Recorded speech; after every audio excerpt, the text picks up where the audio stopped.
I think in terms of design, it really started in undergrad. I'm sure I should credit my parents for, taking me to Bob Dylan concerts and my dad being a art photographer and my upbringing around art shows and galleries. But I went to university, and just because you're good at math and science does not mean you should be an engineer. So, midway through freshman year, I was failing out of engineering and thankfully found this joint program between design and psychology. So, I kind of dug in, freshman, sophomore year, and actually studied what I'm doing today, 30 years later, which is pretty crazy. Why did that interest you? I really felt like, well, design in that era was just design was represented in not in the kind of the holistic way we think of now, and all of the specialties of interaction designers and service designers and brand designers. There were just designers, and they were largely industrial designers, and just all of the stuff that they did was just incredibly evocative and sexy, and it was all about automotive design and just pure shape giving. And I think that hooks you. And you're like, I want to be a part of that and be able to deliver this beauty out in the world. And then what I realized is that I wasn't actually that talented of an industrial designer in terms of shape giving, pure shape giving, and my long time kind of contribution to the field of design is around design research and understanding people. I think that's kind of somewhere around in undergrad or grad school, thinking about how people actually perceived things that in the world and were interacting with objects and services that you presented. And that just fascinated me as almost like a stimulus and response, and being able to, in the purest kind of cognitive psychology way. So that's what really hooked me. It was kind of 30 years ago, thinking about how people interacted socially when you provided some sort of stimulus, and in that case, it was a design stimulus.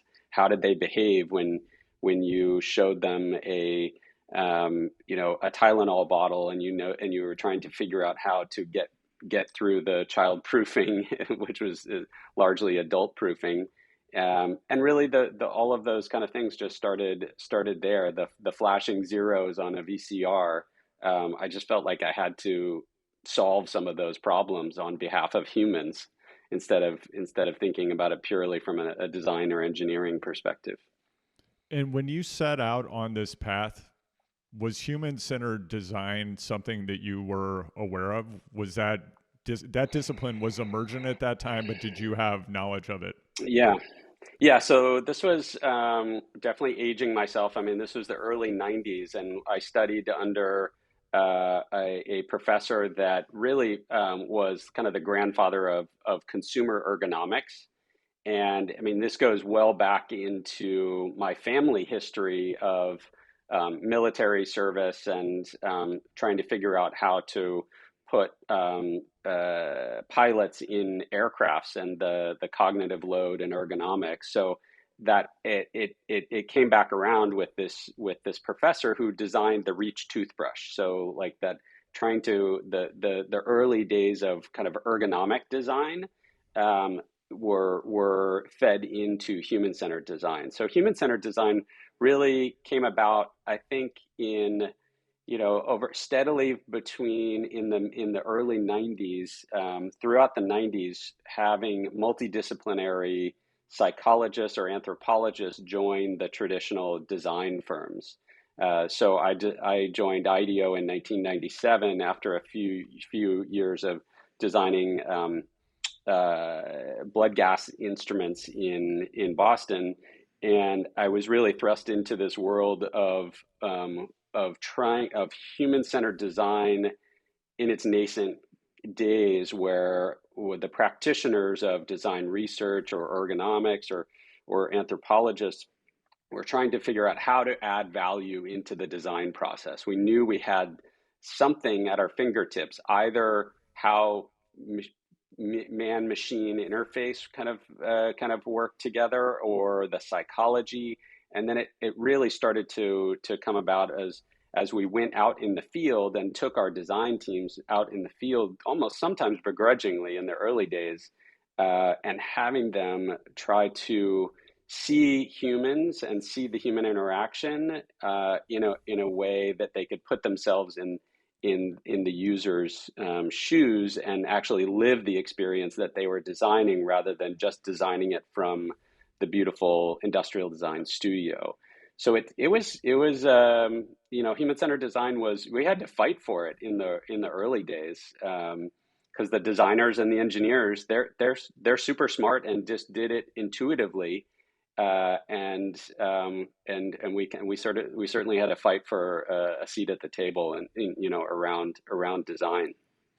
And within this context of human-centered design, something that popped into my head just now, and I don't know why, is this idea, as you said at the outset of design as a discipline, it was about designing and shaping objects, things that people used.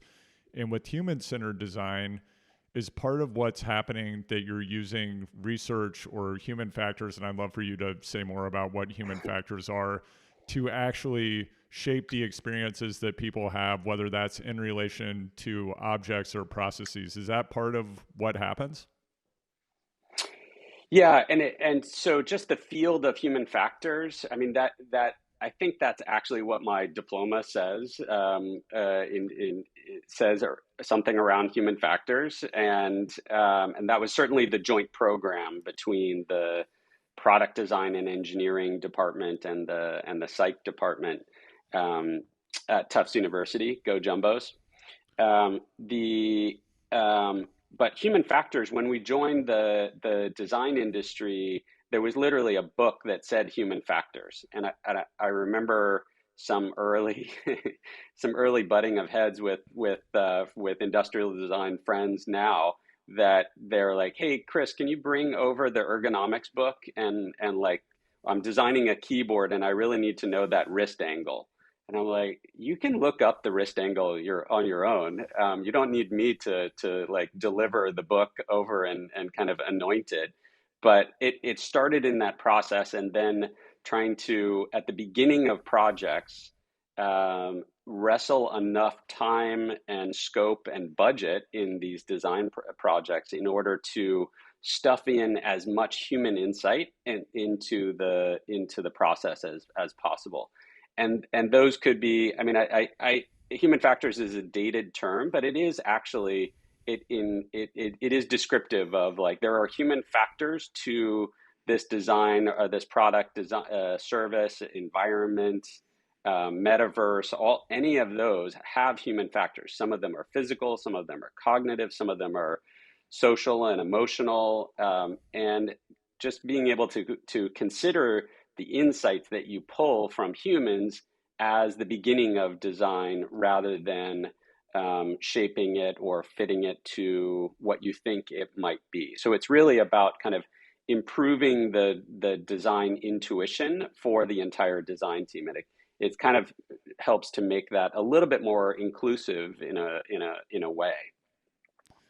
And when you're taking a human-centered approach, does that mean that based on the research, you're designing in the direction of what people or what you're observing about people shows you that they want or need? Or are there instances where that's set aside, and, like, to use the Steve Jobs, I don't remember which thing it was, the iPhone, the iPad, people weren't asking for that, but you're designing something for which they actually have this need ostensibly?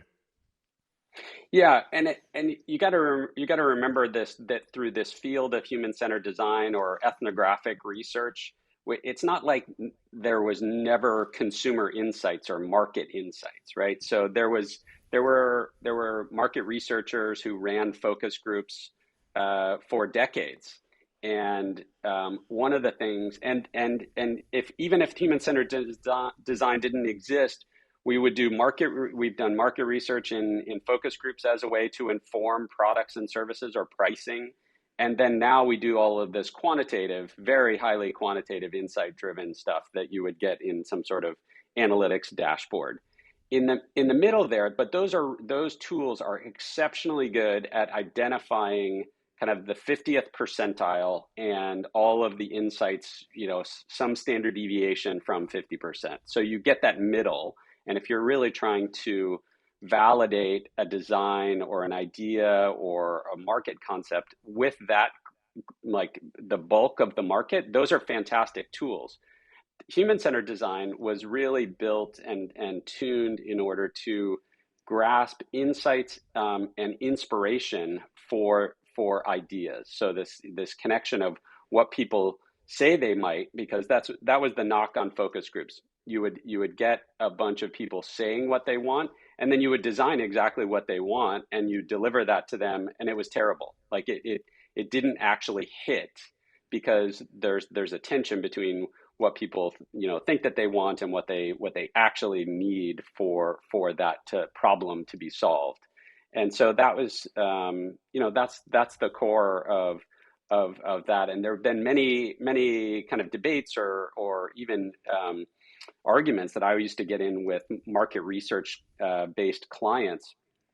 And that really helped me clarify that human-centered design is really about coming up with the idea. It's not necessarily about validating it or market sizing or anything like that. It's really just a means to the end of getting the best idea into the design at that moment. So ultimately, at the end of that process, it sounds like at times there could be some high tension conversations potentially, because is what you're discovering with this human-centered approach not always necessarily congruous with what a business needs to do or can afford to do.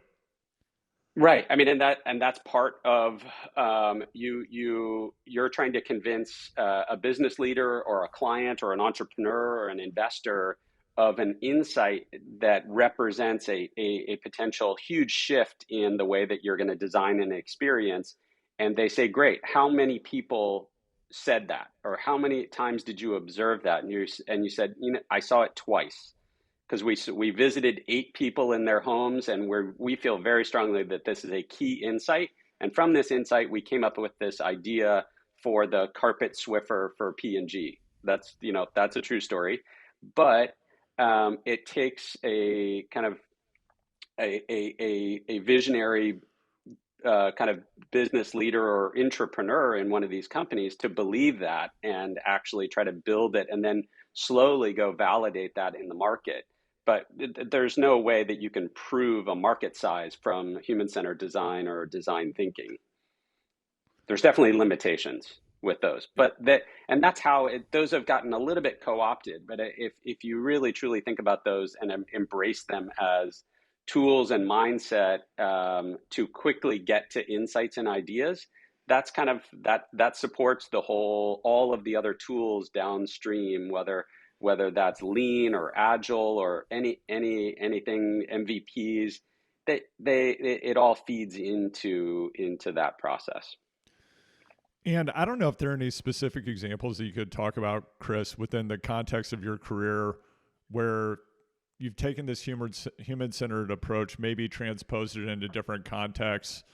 And are there any risks to applying this, or are there any potential downsides that you've seen happen? For downsides, well, I'll tell you an old school success story. Just to cement how we use this process.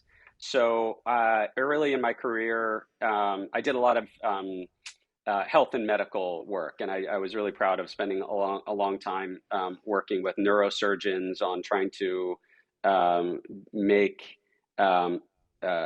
less invasive surgeries for back surgeries. And so that's very serious, and there are certainly risks in that. And that's how I saw my career early in my design. But you get into these projects because those are the startups or the companies that come to a design consulting company like IDEO back in the day.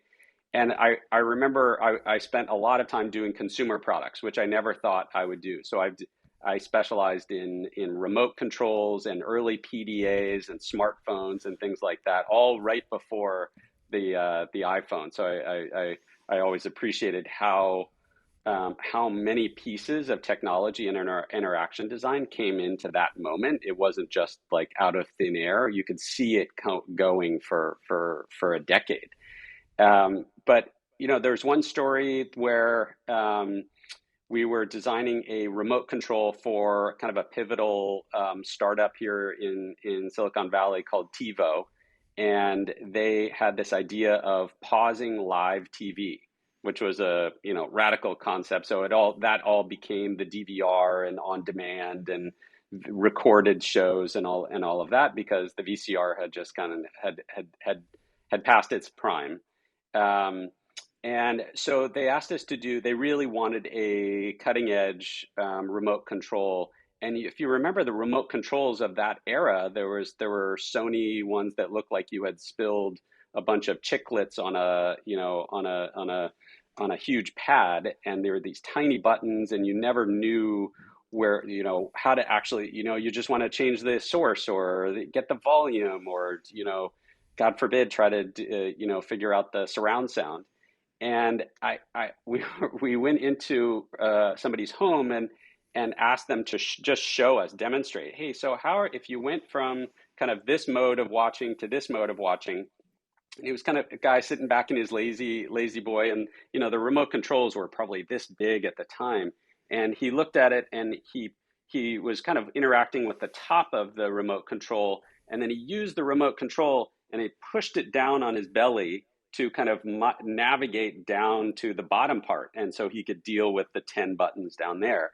And that was just one of those moments. You had to be there, because they would never have told you that story or volunteered that story in a focus group or in an online Google consumer survey. You just don't get those insights without actually being immersed in the problem.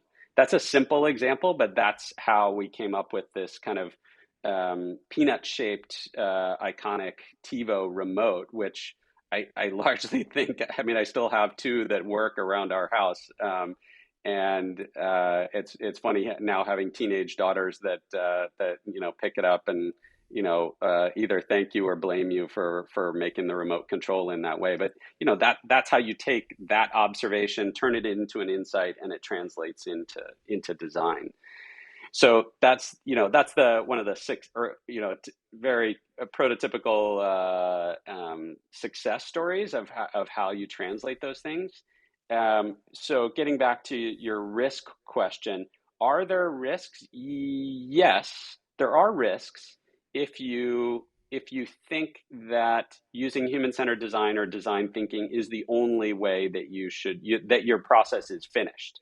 Because if you're able to, the danger is if you don't actually go through the entire process. If you go out there and you do a good job at the front end, and you observe and you gather insights and you convert those into a concept, but then if you don't take that concept and prototype it very quickly and try to refine that and test that through that process is so critical, because there are plenty of good ideas that you come up with in a brainstorm and that are terrible, that will not make it into a product.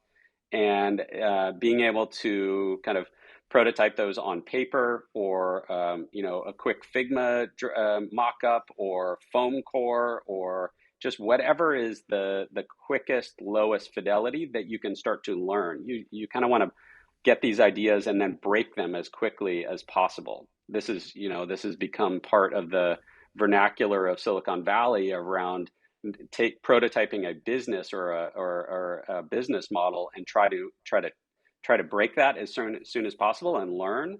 The risk there is that you're doing that in kind of business in beta, and doing that with real customers. So I think there's brand risk there. So not running the whole process and be willing to experiment and learn and break stuff with the explicit goal of de-risking.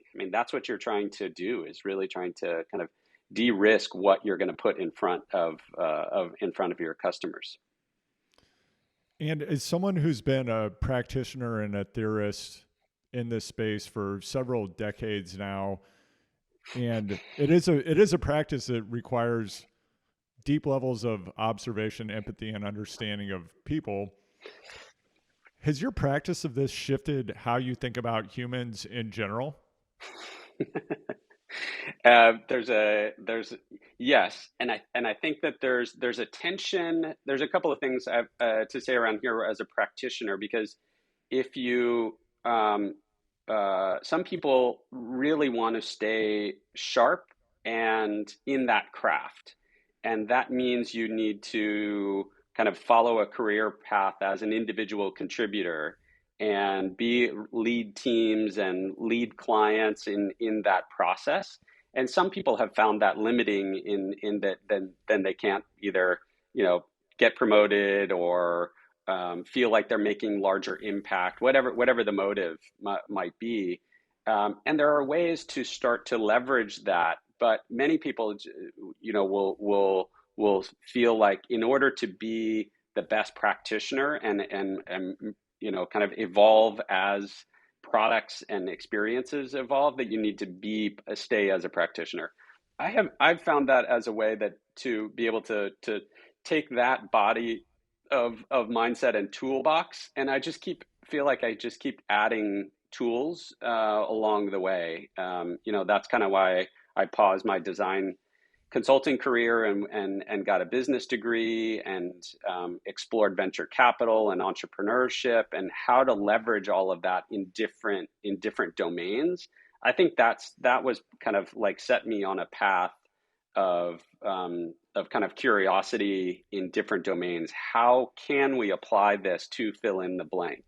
And we did that with, I felt like you just kind of keep adding disciplines and toolboxes, and that just seemed inspiring and fun to me to learn kind of business vocabulary and understand business models and apply that to early stage ventures and venture capital, and how to even work with startup teams and see how they, when you hear a pitch as an early stage VC, what I always looked for was, do they have a user insight, right? So you kind of take that practitioner mind and say, does this team have what it takes to actually understand that and convert human insights, business insights into something that and be able to build it. So it's really just being able to take that practitioner mindset and then just find a way, whether it's again in early stage venture, or I had a lot of fun doing that in kind of the field of futurists and design fiction and science fiction and things like that, as a way to show what is possible. It's the same. I really took all of the same toolbox and just applied it in different domains. So I feel like, even though I had a mentor at IDEO, he always asked, like, what's your passport say? And that was shorthand for, when you fill in on your IRS or your passport, you have to say what your occupation is. And I have never changed since 1993 what my passport occupation, which is designer. But I just take that, it's you just apply that in different domains. So that's what's kept me feeling like I've still stayed as a practitioner. It's just in different fields, different domains, different leverage. And Chris, that's part of what I've always admired about you, as a human and as a professional, is you're continually exploring. Your curiosity is taking you into new spaces and places. And as you said, you're transposing a body of knowledge, of experiences, of skill sets into new and different spaces and places where clearly there's some complementarity and you can apply your body of knowledge. Has that felt natural, like a natural progression to you, or has that felt risky? That's definitely felt risky from a career perspective. There's definitely been points where you're thinking, when somebody says, you have the most interesting resume or career path, and you're like, well, it was bumpy. Let me tell you, there was nothing, but you kind of, the path felt natural because you were following your intuition and following curiosity. And that didn't necessarily there were definitely points in my career where I could have taken easier routes in terms of, I'm just going to plop into this company and grow with this company. And, I probably missed many big opportunities in careers, but I felt like I followed the path that kept me inspired and kept me building in a way that has led me to wherever I am here and wherever I'm going. I don't think I will. I don't see myself going back to a more conventional kind of career. And I'm in one job now, but I feel like you always have three jobs in a way, and I feel like I'll always have this balance of design, innovation, venture, entrepreneurship, and looking towards the future. And I don't see any other way, forward without that. And that's a set of common denominators. As you think about the other experiences that you've been involved in professionally, are there any other shared characteristics of opportunities that you gravitate towards? Shared opportunities? What do you mean by that? Well, just like shared characteristics of the things that you've ended up doing that you're like, yeah, I should definitely try that thing because it ticks these boxes. Yeah, I was thinking about that. I mean, the way that you branded this podcast years ago. I can't remember when you kicked this off, but it definitely resonated and then made me, over the past years reflect on the choices that I've made. And so maybe this is kind of where you're headed, which is um, some of the shared characteristics of choices that I have made.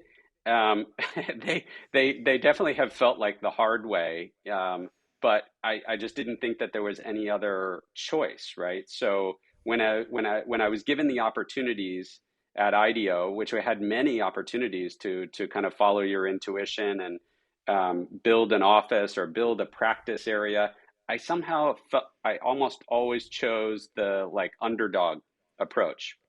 So instead of like doing the super sexy like consumer experience design, I chose to kind of help lead the health practice, which was kind of needed to be reshaped and rebuilt. And I think I've done that with small growth organizations. And I think in the last 10 or 12 years, I don't think I've joined anything other than essentially a startup. And whether that, even if that was a startup attached to a big organization, which is where I am now at SRI, I feel like that's the kind of that underdog reshaping is something that really resonates with me. And that's, it feels somehow not as scary as a true startup and saying like, there's two of us with laptops on a card table trying to build PayPal. That feels scary to me for some reason. But being able to take something that is clearly needs to be retilled, and given new life, that feels really compelling to me. Can you share a bit about what you're doing now at SRI? Like, what is it and what do you do there? Yeah, so if for people that don't know SRI, SRI has been around 76 years, I think. It was originated after World War II. The U.S. government and Stanford came together. The U.S. government gave federal funding in order to establish several pools of deep technology research in starting in that era. And Stanford and SRI actually, Stanford and what is now SRI International split in the 70s because Stanford certainly wanted to do its own kind of deep technology and licensing game, which it has done remarkably well. And SRI has gone on to, I mean, the heritage of SRI is really kind of the operating system of Silicon Valley, and of, if you think of the number of experiences that we have every day that SRI was part of inventing, from the first internet message to the mouse to robots to, you know, the first down line on television, and hundreds and thousands of other inventions. But you know, those are ones that we take for granted, and they had to come from someplace, and they just happened to come from this heritage of a research, an applied research organization whose job it is to work on projects for different parts of the government, whether it's DARPA or NIH or National Science Foundation or education. The government actually finds and looks for these R&D organizations to keep the field going. And so that's a place. So there's it's funny that, you know, I work a lot with the leaders of the AI Center for research, and AI almost died as a field in the 80s because it had not yet gone through this transformation with computing power and data. Early AI were just little algorithms that were rule-based algorithms, and so in the 80s, SRI leaders actually went to the government and said, "Hey, we really believe AI is going to be a thing, and we just need to fund some projects to make sure that these AI researchers and engineers and developers stay sharp in this area, because otherwise they're going to get pulled into this, you know, Web 1.0 world or other fields." And so one of those pet projects actually became what we now know of as Siri, which the core voice technology and natural language processing came from SRI.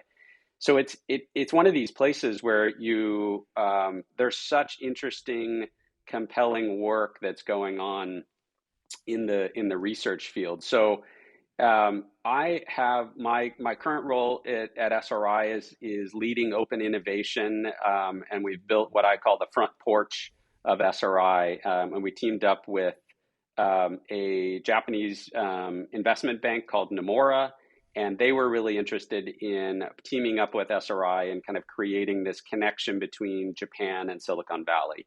SRI is, you know, like many punk rock bands, huge in Japan, and they are. It's just a has been a you know 60-year relationship of Japanese companies and researchers coming to SRI. So we've built an innovation center, and we have several kind of products in the mix. But the first product we built kind of right in the middle of COVID is a 1-year in residence innovation program. So what our mission is to build the next generation of Japanese entrepreneurial superheroes, and kind of re-spark the corporate innovation energy and outcomes through some tough work. So we spend a year with folks and they move over to Silicon Valley, and we guide them through this pretty intentional process. And again, I just pulled all of my favorite tricks and process and mindset, and all of some of my good friends who from IDEO and Google and D School, who are some of our you know kind of world-class practitioners and teachers and coaches through this process. So that's what we're up to now. It's pretty cool. I And think so. no, it definitely it sounds really rad. And yeah, But again, it is the hard way, right? Like I that's another selection that I've made, which is, I mean, could you think of anything that's more difficult if you think about, you know, entrepreneurs in a progressive US company is still hard, right? Somebody comes up with a good idea inside of a company, and they have to fight tooth and nail for budget to pull away from the other other business units and identify and frame and build something internally. And that's kind of in a business culture in the U.S. that sort of accepts that, but it's tough to do. And then you layer on the Japanese business culture and hierarchical nature of the organizations. It's really hard. And so these people are taking, whether they whether they knew it or not, they're taking, kind of a courageous leap in order to step out of their path of kind of marching up the employment for life type of career, and take a risk and see if they can build something. And we support them 110% around being able to like build that. But also the most important part is trying to kind of like the activation or kind of this concept in Japanese business culture, nemawashi, which is like the socialization of ideas, and trying to do that is a real challenge. It's definitely the hard way. Can you say more about that idea of the socialization of ideas? What does that mean, and how does that manifest in practice? Yeah, I've learned. I learn a lot working with Japanese companies and Japanese executives. There's one thing that is, there's a fundamental shift in the mindset of business of companies, and it's all about the company, right? You introduce yourself and you tell somebody about the company and the heritage and how long it's been around, and how important that is and its role in society. Versus Silicon Valley, we're talking about like, well, this is what I've done and here's my interests. And not to say that there's a lot of ego in that in Silicon Valley, but there's a consideration and collective approach in Japanese companies that is a strength, because it's kind of all for one in a positive way. That doesn't allow for a lot of people to step outside of that boundary for entrepreneurial tasks. So that is difficult. What I learned day to day is kind of how ideas kind of bounce around, or new strategy or a new initiative. It's not that it goes carefully through a consensus and socialization process.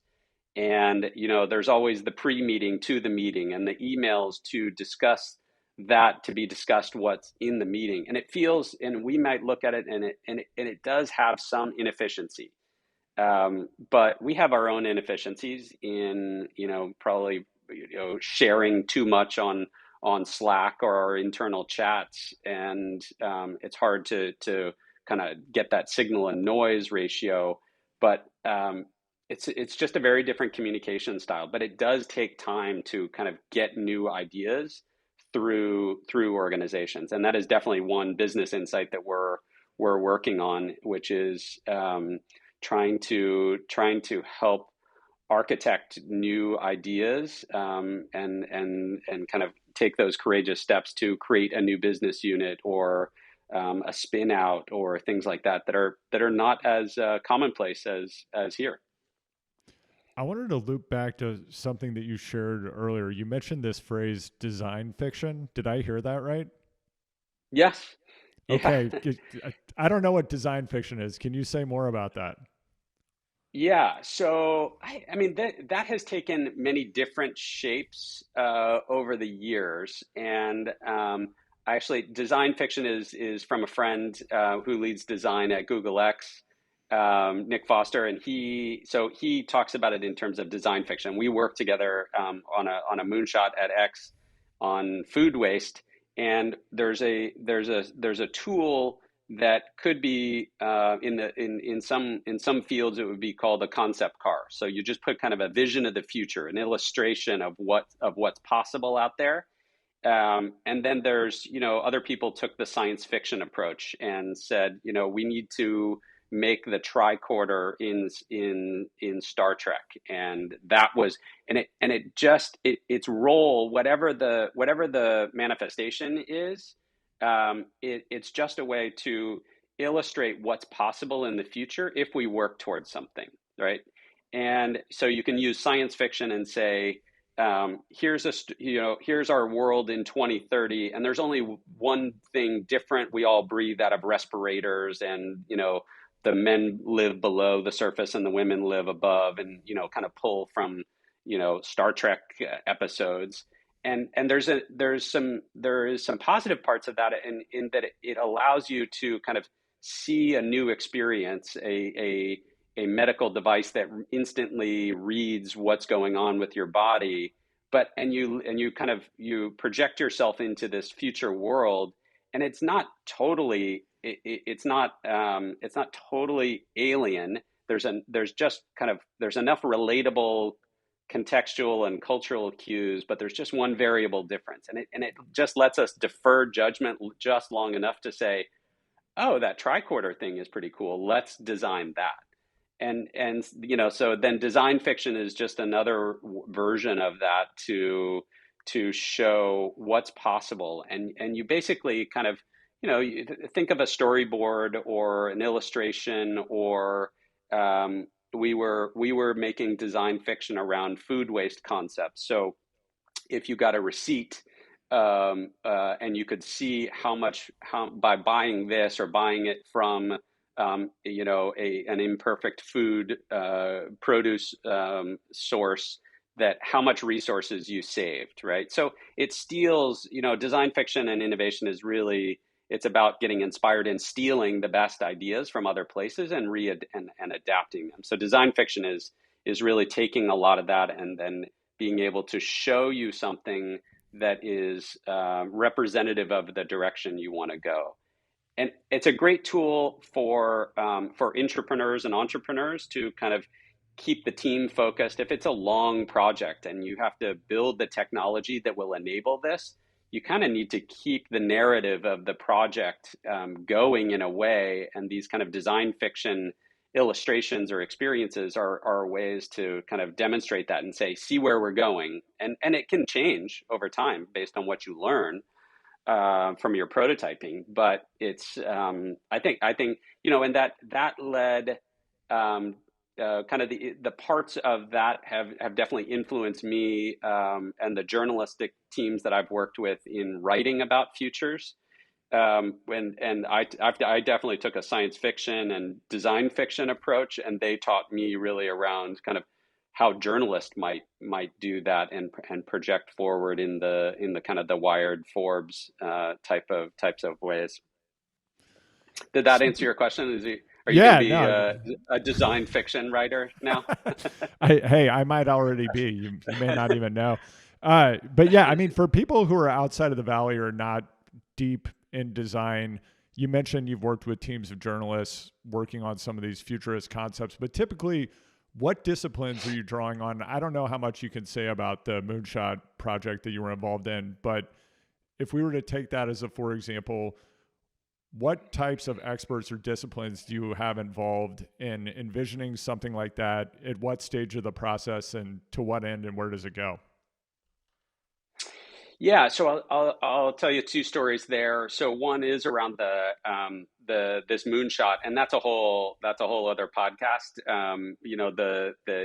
Doing a moonshot is a very rewarding and humbling path. I can jump to the punchline, which is we built a moonshot project to reduce food waste in the U.S. So this was an effort inside Google X to identify and redirect perfectly good produce. So we were able to build a prototype of this in the state of Arizona and identify truckloads of produce that were coming out of Nogales, Mexico, and instead of letting them rot in the fields or get thrown into landfill and create greenhouse gases, we're able to use basically an air traffic control system to move and identify and pay for those produce trucks to not just go to South Tucson, but to Phoenix and El Paso and even as far as Chicago, and get into the Feeding America food banks. So that was the moonshot, was kind of this conscious distribution system but you had to build a lot of technology in order to fulfill that idea. The humbling part of that is we had to kill the project. It was, those are the rules of the game of the moonshot factory, which is if you can't prove that can be demonstrate that can be $1 billion business within a certain period of time, that it's time to kill the project.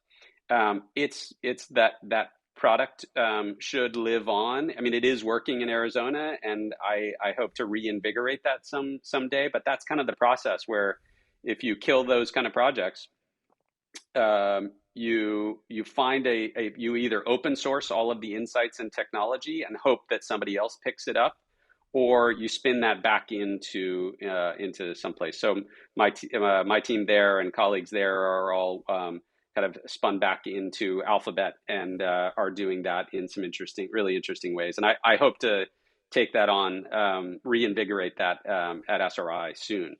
So that's kind of that was the background of the moonshot. And so we often had we were trying to, in order to build that kind of air traffic control, you needed a lot of data, and you needed data from from companies that didn't work at Google. So we had to build relationships with the food banks and retail grocery and shipping companies and logistics and all sorts of partners that were really wanted to help in the overall mission of reducing food waste and greenhouse gases, but they couldn't all do it. They couldn't.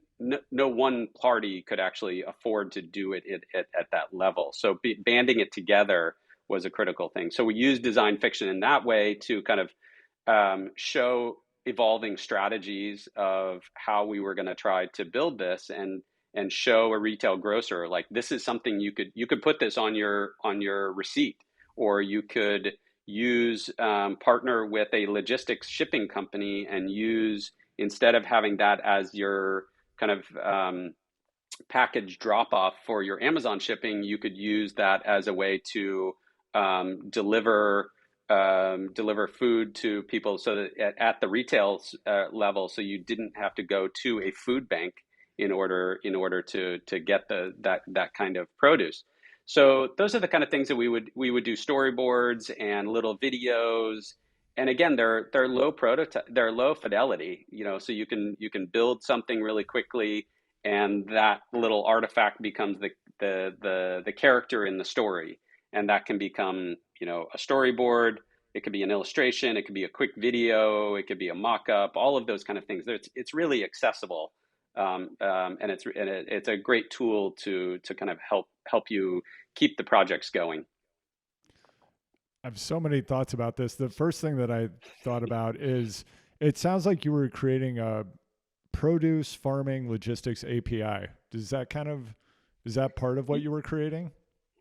Yes, yes. And on the layer on top of that was really trying to actually see if we could build a marketplace on top of Right. that, so that, Right. partners give you data, they get some value exchange for that. The tax credits and donations are a huge part of what drive food donations in the U.S.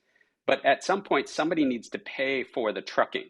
So many of the food banks raise money not for food, but for moving it around and getting it from the donation site to a warehouse, and the warehouse to the kind of agencies. There's 200 food banks in the U.S. ish, but there's like 60,000 agencies, or what you would think of as like a soup kitchen or a church donation area or a community center, Boys and Girls Club, any of those kind of things. But it's a huge distribution and math problem, essentially, which is why you imagine that feels like something that is potentially solvable with the right partners and the right data. I'm really intrigued by something you shared about rapid prototyping, and you also have mentioned connecting human-centered design thinking to lean and agile methodologies, very popular in startup and tech, kind of everywhere now, right? But when you think about kind of this atomic unit of testing something Can you just say more about that prototyping process? Early on in Lean and Agile, there was the idea of the minimum viable product. That's moved more in the direction of the minimum viable test and something even more reductive Mm-hmm. than an MVP.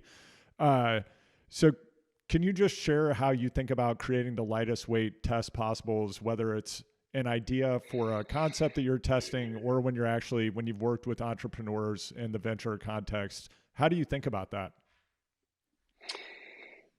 Yeah, it's really, it's difficult to influence entrepreneurs to redirect their process, right? They've either been successful in the past or they're emboldened by how they think they should do it.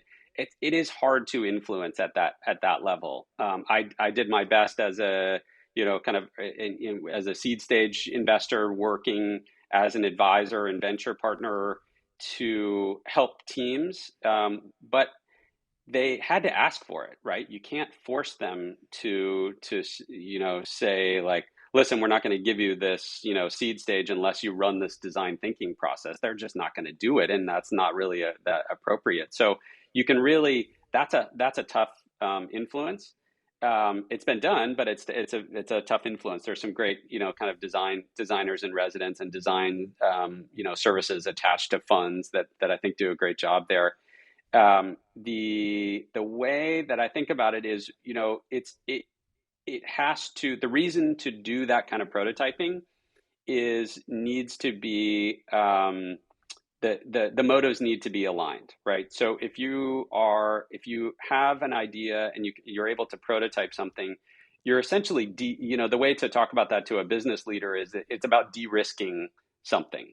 So you can either let a team start with an MVP, and it could just be a bad MVP, and there's been a lot of bad MVPs, and they don't see the light of day. They don't get that illustrious product market fit. And so you can let that run, and if you have the money to have 5 teams working on MVPs that are sort of aimed at a similar use case or a similar market, then that's great. Then you're kind of diversifying, and one of those should hit.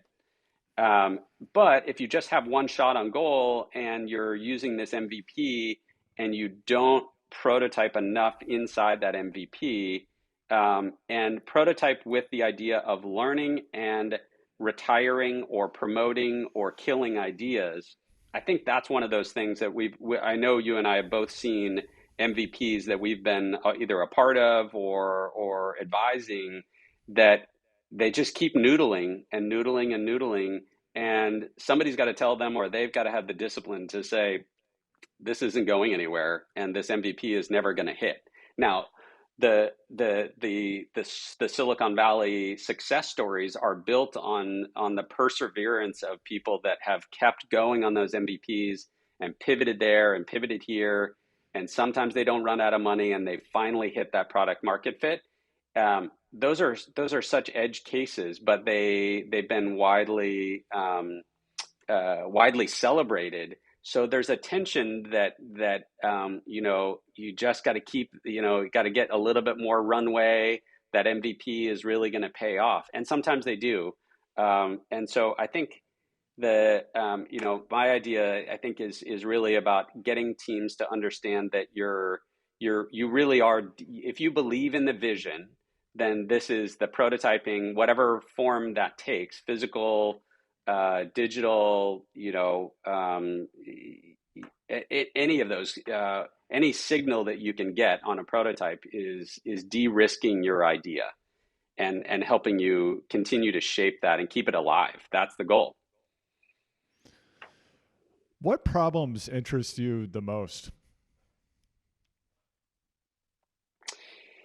I think that there's, the two or three that I've spent over the last, I would say, since 2019. I mentioned the food waste. It is a massive problem that really is one of those that as we've matured and around climate challenges and impact, that we think about kind of low carbon approaches and decarbonization, we need to do all of those in order to be successful. And there are technology approaches to some of those.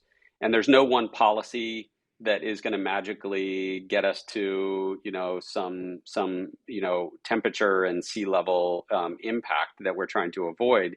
We're going to need to do all of these approaches, which is great because there's huge impact, huge positive things, de-risking major climactic and nomadic and population events that could be out there. Those can be mitigated or avoided, and there are some great tech approaches to this. Food waste is just one. It got me excited about it, and I think it's one that we see and interact with, and it's shaped by our consumer demand. It's shaped by how the way that we want to get those perfect avocados or blueberries in the grocery store.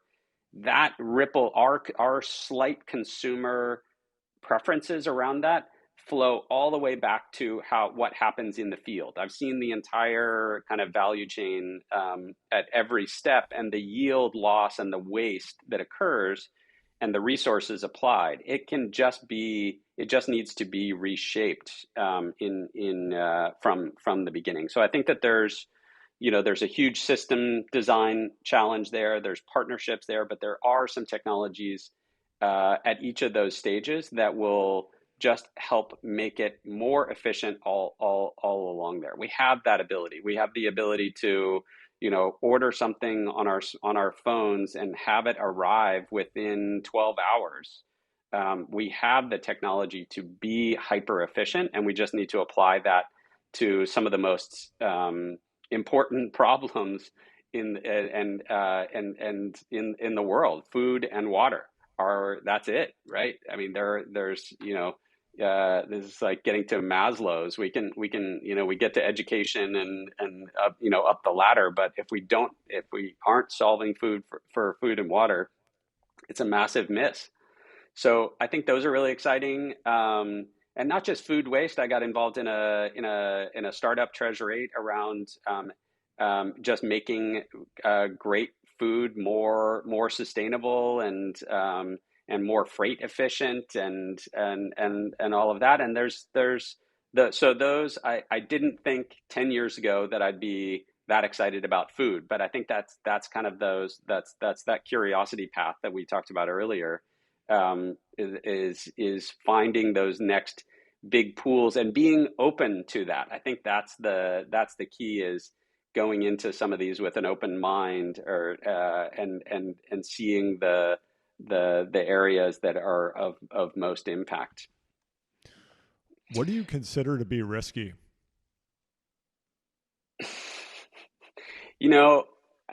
That you know me as an athlete as well. I feel like the most risk is like towing the line against your competitors, and kind of seeing what you've got. Like that feels personally, like emotionally, the most risky is just showing it and blowing up on the race course or whatever. I kind of feel, because of the way that my role in the kind of the innovation community and open innovation economy is, I kind of feel almost fearless in those areas. I know that we can make a difference, and we have over decades. And so I don't, there's a lot of people that have high expectations of what we're supposed to deliver, and we often do. And I don't see those as risky, because that's part of, as I said, process is about de-risking what you're trying to do.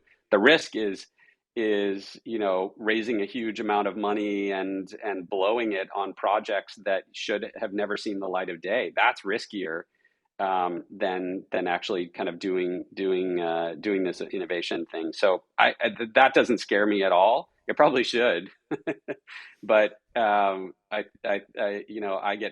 feel more personally risky, in kind of can you show up on the day and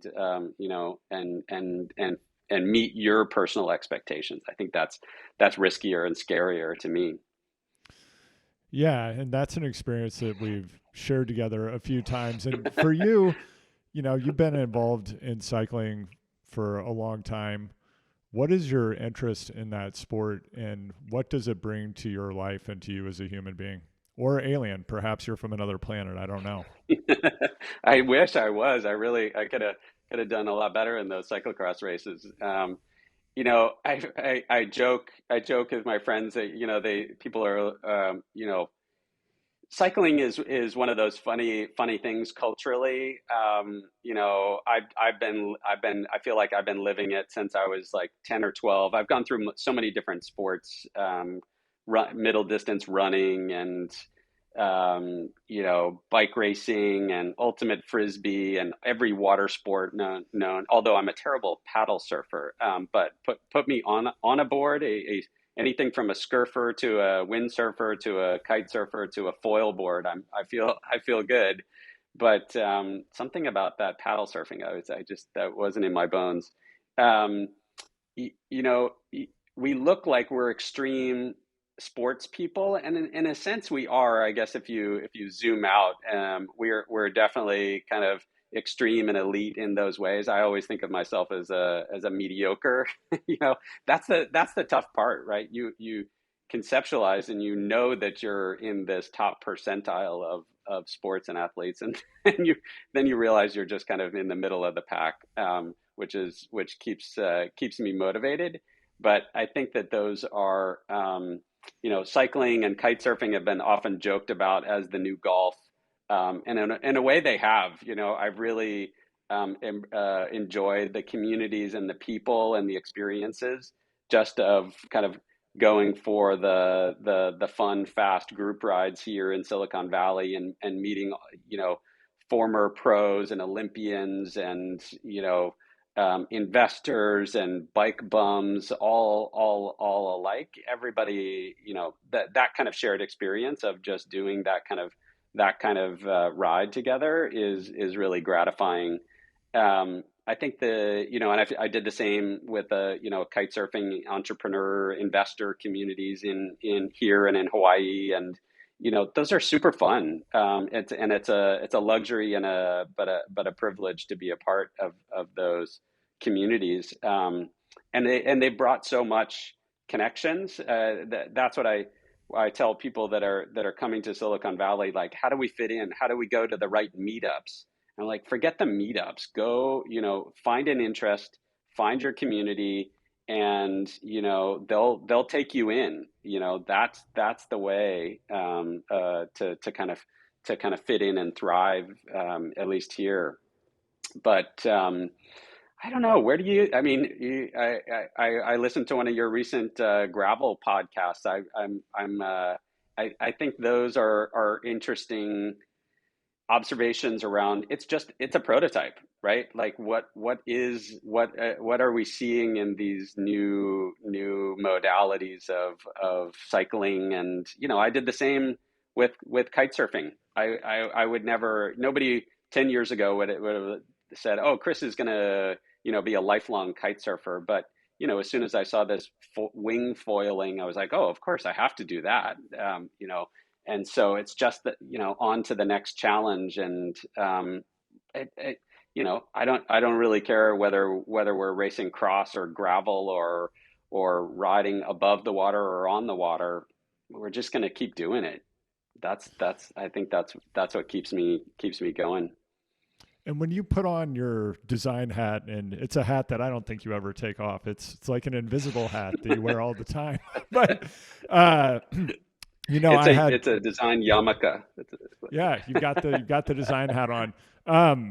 But I'm thinking about a couple of things here. I recently had Jason McCarthy, founder of GoRuck, former Green Beret, now founder of Sandlot Technologies, and he had a lot of interesting things to say about social health and the way in which bringing people together to have experiences where they're sweating and generally doing something challenging. There's something unique about that in the human experience and what it brings to people. And as I'm hearing you talk about cycling and I don't even know how to refer kiting, kite surfing, what a foiling. What the kite community. And by the way, if you're listening and you're someone who you're not from the Valley and you want to break in, get good at some kind of kite related activity or foiling. And that's That the is for golden sure. ticket as far as I can tell. But yeah, what is it about these experiences that bring people together around something that's a challenging physical experience? And what do you think it is about humans that draws us to having these experiences and sharing them together? What does it do for us? Oh my gosh, there's so many. I mean, there's so many probably master's theses written around this, like misery loves company, or I grew up with a grandfather who was quite influential for me. He was a fighter pilot and general throughout all of the early World War II and Korea, and um, he he had this saying, and he taught me how to sail and windsurf and scuba dive, and he had this saying that was like, "If there's not blood in the bilge, we're not having fun yet." And it was kind of a joke. I think my mom probably got more of the brunt of that, but it was always, we're going to go out and try something hard, and it's going to be hard, and it'll be an adventure, but we'll as long as we're laughing along the way, and progressing, then it will be fun. And that kind of shaped my experience. I mean, why would I have spent my youth as an athlete doing 20 quarter repeats? But it was about those moments with your, kind of your head between your knees, trying to like get ready for another interval set, and joking with your friends about, who's going to puke first. And those are just those moments that that it creates. I'm sure there's a biochemical, simplistic view of this, but there is you getting into that kind of shared mindset or flow state, in and doing that together. I think it connects us in a way that we probably don't acknowledge as widely. And we wonder, oh gosh, why do I keep showing up for that Sunday morning run with my friends? And we're just looking for those moments of kind of flow and connection, and doing it together. So I think Jason's onto something. Yeah, and I think something that you just said really resonates, Chris, around not just the idea of people coming together to do hard things and physically challenging or intellectually challenging, because I do think whether you're creating future fiction and working on a moonshot, or you're coming together with your buddies to whatever, go on a ride, go on a run, do something fun, that the idea, you mentioned laughter and laughing while you're doing it. And I think the deeper I've gotten into this show, we're going to hit the 4-year anniversary November 8th, which is my daughter Ava's birthday. I watched this from the hospital room the day she was born. I hit publish. And I think one of the things that's evolved for me over time is I've talked to talented people like you with a great depth of experience, is that, yeah, fun is a huge component of doing hard things. And it's just, sometimes it's just, yeah, it's like you're doing something that's really awful with people you care about. And it's just ends up being funny. I don't know. Funny maybe is not the right word, but you're having fun with people you care about through this shared experience of doing something difficult. And that can be the case whether you're electively going and doing something hard, or if life is imposing something challenging on you. If you do have a group of people you care about and love that you're moving through that experience with, it tends to be a really memorable thing if you get to the other side successfully. So I Yeah. think that yeah, thanks for sharing that, because I think that laughter part of it is it's a huge part of it. I had another guest, Lindsay Dyer, the big mountain skier, activist, filmmaker, and that was one of the things she shared on her episode. She was like, yeah, I can, she's like, I could do what I did later in my career because I was getting up at 4:30 in the morning and lifting weights when I was a young person. But what really got me into skiing was that my dad would have a bag of jelly beans, and we'd go out at dawn to like get up on the mountain, and he'd give me, it's like, wow, that's really profound. I mean, I guess maybe it's, as a parent yourself, maybe it's obvious, like, yeah, give kids candy if you want them to do something. But I hadn't necessarily thought about that in the context of when I take Sam and Ava out for a hike. After Lindsay shared that, my kids love hiking, but I was like, let's see what happens when we add some gummy bears to the mix. And suddenly it Right. was like 10 times as fun. I was like, oh, this is amazing.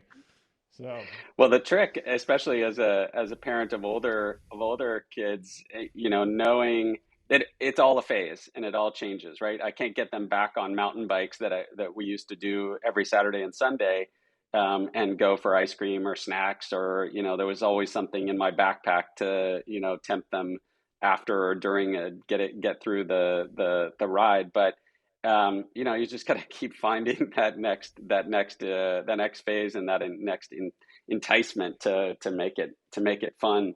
I had a really great high school cross country coach, and he would always introduce. He was a very intellectual guy, great, unbelievable age group runner.